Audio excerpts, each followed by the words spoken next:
Sir అందరికీ నమస్కారం అండి.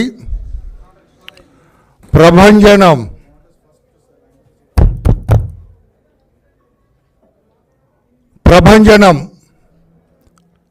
ఎటు చూసినా ఏ ప్రక్క చూసినా తెలుగుదేశం పార్టీ, జనసేన పార్టీ, ఇటు బీజేపీ పార్టీ, మూడు పార్టీల కలయిక కూటమి.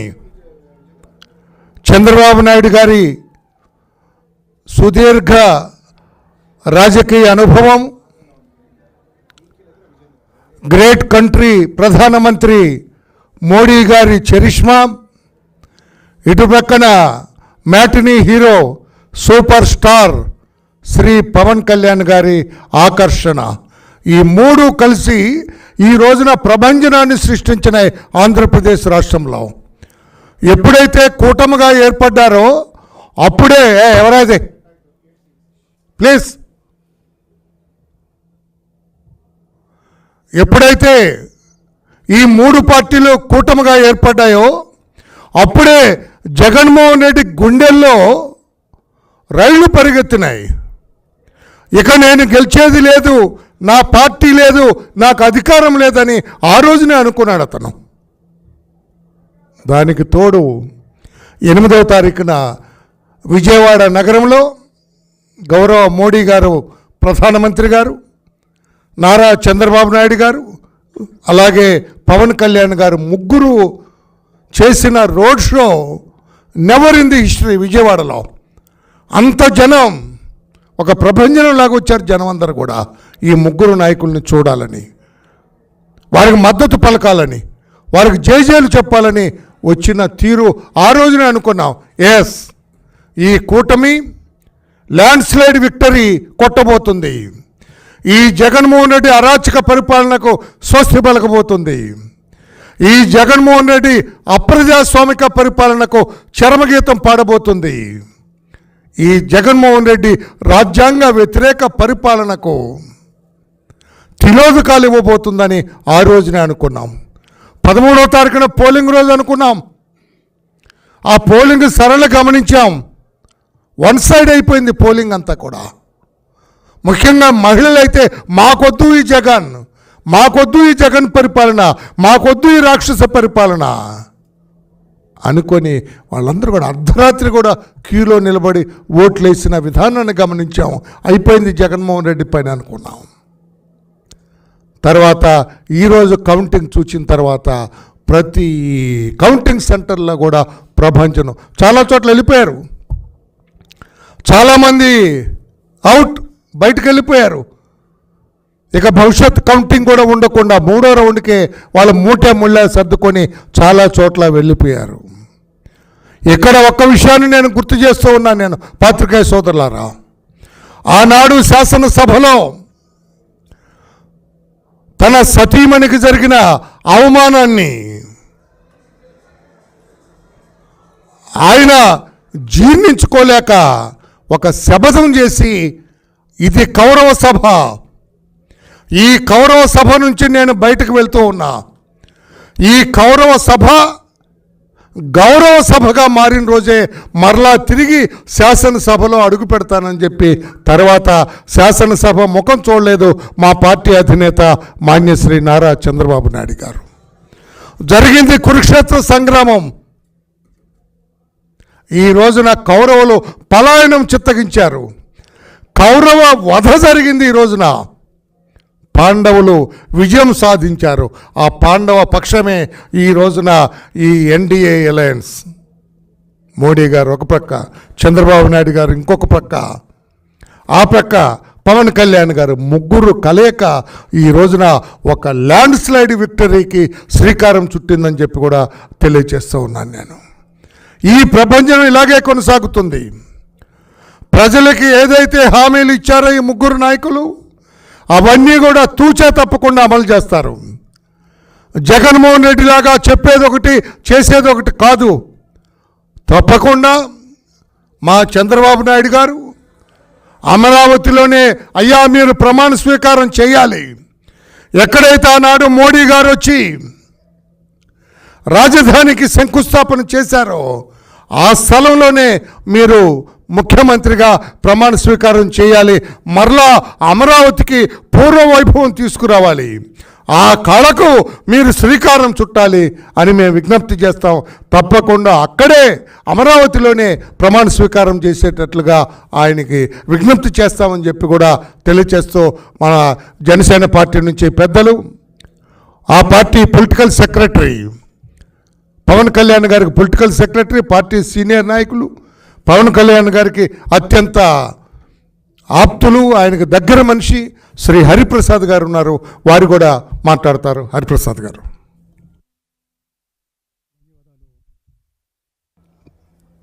ధన్యవాదాలు రామయ్య గారు. మీడియా మిత్రులందరికీ నమస్కారం. సునామీ లాంటి ఈ విజయం పవన్ కళ్యాణ్ గారు, చంద్రబాబు గారు, మోడీ గారి మీద ప్రజలకున్న నమ్మకానికి నిదర్శనం. ఈ విజయం ఈ రాష్ట్రానికి ఎంతో అవసరం, ఎంతో మేలు చేస్తుందని భావిస్తున్నాం. ఎందుకంటే అగ్రగామిగా ఉండే ఆంధ్రప్రదేశ్ అన్ని రంగాల్లోనూ వెనకబడిపోయింది. ఇంకొక 5 ఏళ్ల పాటు ఈ ప్రభుత్వాన్ని భరించే స్థితిలో లేవని ప్రజలంతా ఒక నిర్ణయానికి వచ్చేశారు. దానికి నిదర్శనమే సునామీ లాంటి ఈ ఫలితాలు. సునామీ ఎలా వస్తుంది మనందరికీ తెలుసు. ముందు భూకంపం, ఆ తర్వాత సముద్రపు అలలు ఎలా ముంచేస్తాయో. గత నెల 13వ తారీఖున జరిగిన పోలింగ్ కూడా భూకంపం లాంటిదే. 81.66% ఓటింగు నమోదైందంటే ఈ రాష్ట్ర ప్రభుత్వం మీద ఎంత వ్యతిరేకత ఉందో అర్థమవుతుంది. ఆ రోజు ఓటింగ్ సరళిని విశ్లేషిస్తే ఊర్లకు ఎక్కడెక్కడో ఉంటున్న వాళ్ళు, ఆంధ్రప్రదేశ్ నుంచి వెళ్ళి బ్రతుకు తెరుగు కోసం ఎక్కడెక్కడో ఉద్యోగాలు చేస్తున్న వాళ్ళు, వ్యాపారాలు చేస్తున్న వాళ్ళు స్వచ్ఛందంగా తరలి వచ్చి ఈ ప్రభుత్వాన్ని సాగనంపాలి అని ఓటింగ్ చేశారు. రాత్రి 10-11 గంటల వరకు ఓటింగ్ సాగిందంటే దానికి ప్రభుత్వం మీద ఉన్న వ్యతిరేకతే నిదర్శనం. యాంటీ ఇన్కంబెన్సీ అంత లేకపోతే అంత శాతం ఓటింగ్ నమోదు కాదు. ప్రధానమంత్రి మోడీ గారు లాంటి వారు కూడా ఢిల్లీలో ఏంటి ఆంధ్రప్రదేశ్లో ఈ సునామీ అని వ్యాఖ్యానించారంటే మనం దాని వెనక ఉన్న కారణాలను అర్థం చేసుకోవచ్చు. ఎక్కడికి వెళ్ళినా ఆంధ్రప్రదేశ్ అని చెప్పుకోవడానికి ఇబ్బందిగా పడే స్థితికి ప్రజలు వెళ్ళిపోయారు. ఎందుకంటే మనకి రాజధాని లేదు, ఒక పరిశ్రమ లేదు, ఉపాధి అవకాశాలు లేవు, కార్మికులు కానీ, రైతులు కానీ, ఉద్యోగులు కానీ ఎవరు సుఖ సంతోషాలతో లేరు. మరోసారి వైసీపీ ప్రభుత్వం అధికారంలోకి వస్తే ఈ రాష్ట్రంలోంచి వెళ్ళిపోవాలని అనేక మంది నిర్ణయించుకున్నారు. ఇక్కడ మనం బతకలేం, వేరే రాష్ట్రాలకు పోయి వ్యాపారమో వ్యవసాయమో ఏదో ఒకటి చేసుకుని బతుకుదాం, మనం ఇక్కడ ఇంక ఉండటం ఇక్కడ అనవసరం అనే స్థాయికి వచ్చారంటే ఇక్కడ ఎటువంటి పాలన సాగిందో మనం అర్థం చేసుకోవచ్చు. ముఖ్యంగా ఈ అవినీతి ప్రభుత్వం మీద జనసేన అధినేత శ్రీ పవన్ కళ్యాణ్ గారు జరిపిన పోరాటం మీ అందరికీ తెలిసింది. ఇప్పటం సభలో నేను వైసీపీ వ్యతిరేక ఓటు చేయలనివ్వను అని ఆయన శపథం చేసినాడే వైసీపీ పరాజయం ఖరారైపోయింది. అంచెలంచెలుగా చంద్రబాబు నాయుడు గారితో కలిసి కూటమిని ఏర్పాటు చేసి తనను తాను తగ్గించుకొని ఈ ఇంతటి ఘన విజయానికి ఆయన మూలకారకులు అయ్యారని చెప్పడంలో ఎటువంటి అతిశయోక్తి లేదు. అదేవిధంగా గౌరవశ్రీ చంద్రబాబు నాయుడు గారి పాలనా దక్షత మీద ప్రజలకున్న నమ్మకం కూడా ఈ ఫలితాలకి ఒక కారణం. ఈ రెండు పార్టీలకు వెన్నుదన్నుగా నిలిచిన శ్రీ మోడీ గారి నాయకత్వం మీద ఉన్న నమ్మకం కూడా ఈ విజయాలకి ఒక కారణం.